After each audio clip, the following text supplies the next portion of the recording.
कह रहे हैं मोदी गुजरात का है, महात्मा गांधी कहाँ के थे? पूछो, महात्मा गांधी कहाँ थे? वो भी गलत थे।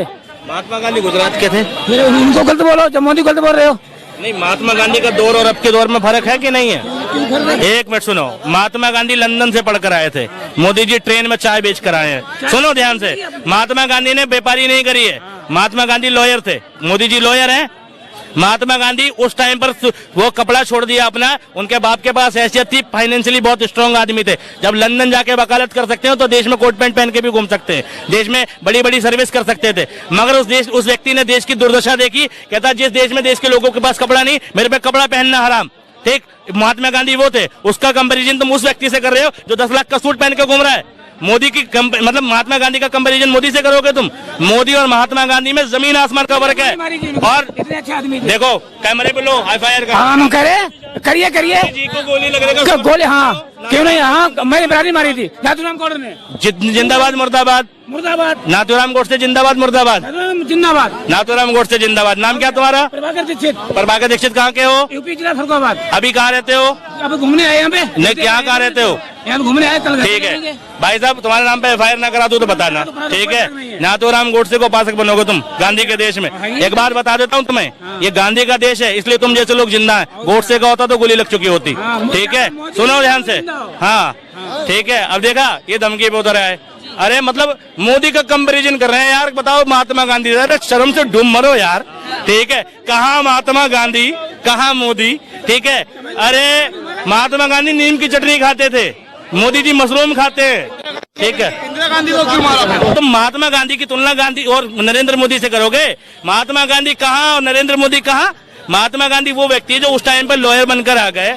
ठीक है, महात्मा गांधी कहाँ? ये उल्टा बोलिए, उल्टा बोलिए, इसको उल्टा बोलिए। नरेंद्र मोदी ऊपर है महात्मा गांधी। मोदी कुछ, मोदी ऊपर है, ऊपर ही हो गए। मोदी ऊपर है। तो भाई समझ रहे हो, ये ऐसा देश दिया है मोदी ने देश को। ठीक है, ये नरेंद्र मोदी जी की उपलब्धियां हैं।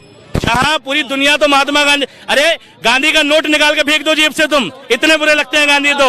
गांधी का नोट निकाल के फेंक दो, गांधी के बिना तुम्हारे घर का खर्चा नहीं चलता। नरेंद्र मोदी की बात कर रहे हो, गांधी के बिना तुम्हारे घर का खर्चा नहीं चलता।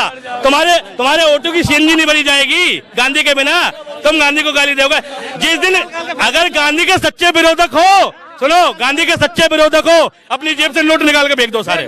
गांधी की वोट है उसमें। ठीक है, क्या लेना है? गांधी की वोट है उसमें। पूरी दुनिया के लिए महात्मा गांधी जिंदाबाद। और हमारे देश का इतना बड़ा मूर्ख आदमी वो कहता मोदी जिंदाबाद, महात्मा गांधी जो, मतलब पूरी दुनिया गांधी को पूछती है यार। ठीक है, और यहाँ पता नहीं कैसे कैसे लोग, कैसी कैसी मानसिकता के लोग निकल कर आ रहे हैं यार। कितना दुर्भाग्य इस देश का, मतलब इनकी पीढ़ियां गाली देंगी इन्हें, इनकी औलादे गाली देंगी। ठीक है, अरे राहुल गांधी और महात्मा गांधी में फर्क नहीं है। तो दिया राहुल गांधी की क्या बात करो? राहुल गांधी कौन है? महात्मा गांधी की बात करो। राहुल गांधी से क्या लेने देना हमारा? मर जाओ राहुल गांधी, हमें क्या लेने देना उससे? अरे महात्मा गांधी की बात करो। महात्मा गांधी को गाली दी ना तुमने, है? अरे क्या तुम्हें गोली लगी? गांधी के बिना तुम्हारा घर नहीं चलता। ध्यान रखो, नोट फेंक देना। ठीक है, जो लोग गांधी के विरोधक है वो सबसे पहले नोटों का बहिष्कार करें। ठीक है, फिर बात करें कि तुम गांधी और गोडसे के इतने पूछो। नहीं, हम तो गांधी को जो मानते हैं, हम गांधी को मानते हैं, गांधी जी हमारी जेब में रहेंगे।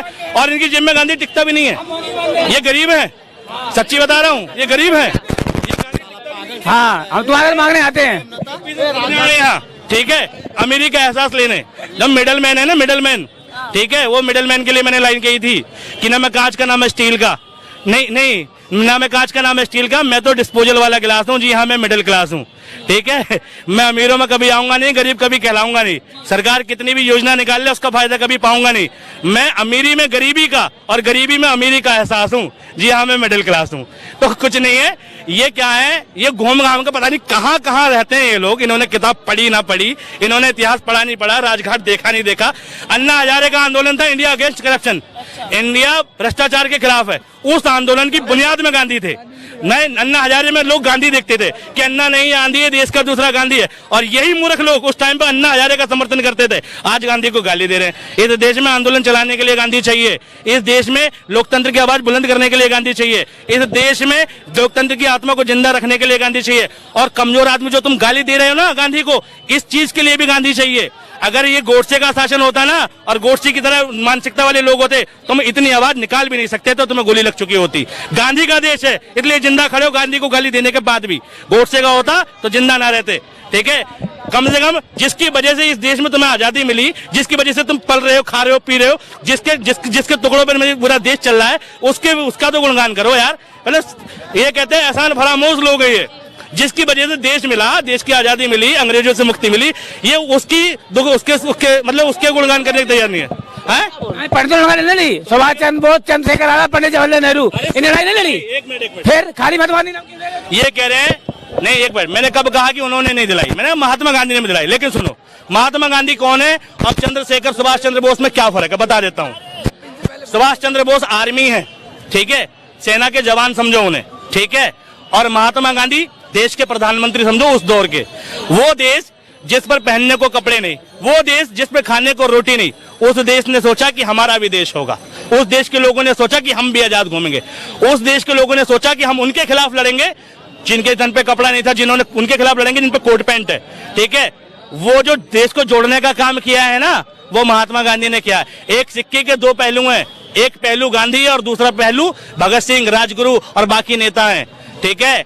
बिना गांधी के कुछ नहीं था, ठीक है। गांधी भी है और बाकी लोग भी हैं। अगर बाकी लोगों का सम्मान है तो गांधी का भी सम्मान है। सब कुछ चरखे के तले नहीं हुआ, लेकिन चरखे के बिना भी नहीं हुआ, ये भी सच है। आधा इतिहास पढ़ के फिर ये याद दिलाएंगे कि भगत सिंह की फांसी क्यों नहीं रुकवाई। भगत सिंह की फांसी रोक सकते थे। अरे सिर्फ गांधी जी वकील नहीं थे, नेहरू जी भी वकील थे, अंबेडकर भी वकील थे, वकील बहुत थे, ठीक है। और पता क्या किया था अंग्रेजों ने?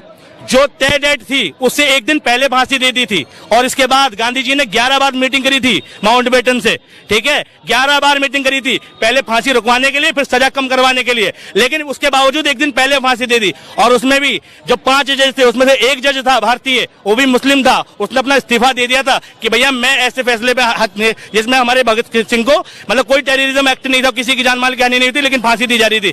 तो भैया मैं अपनी इस्तीफा देता हूँ, लेकिन मैं इस जजमेंट में शामिल नहीं हूँ। जब तुम्हें हिस्ट्री पता नहीं है, तुमने नहीं पढ़ी, तुम्हारे बच्चों ने नहीं पढ़ी, और मैं जैसी तुम्हारे हालात देख रहा हूं, तुम्हारे आने वाली 10 नस्लें नहीं पढ़ेंगी हिस्ट्री, ठीक है। तुम्हें अनपढ़ रहना मुबारक हो, ठीक है। और तुम्हारी पीढ़ी जो 10 अनपढ़ पीढ़ियां रही हैं उनको भी मुबारकबाद, ठीक है। तुम फ्री के राशन पर रहो, मोदी जी के भाषण पर रहो, तुम्हें रोजगार भी नहीं मिलेगा, तुम मंदिर जाना, ठीक है, वहां बाहर कटोरा मिलेगा तुम्हें, चंदा हम देने आएंगे, कोई दिक्कत की बात नहीं। मांगना पंडित का तो कहाँ मांगना।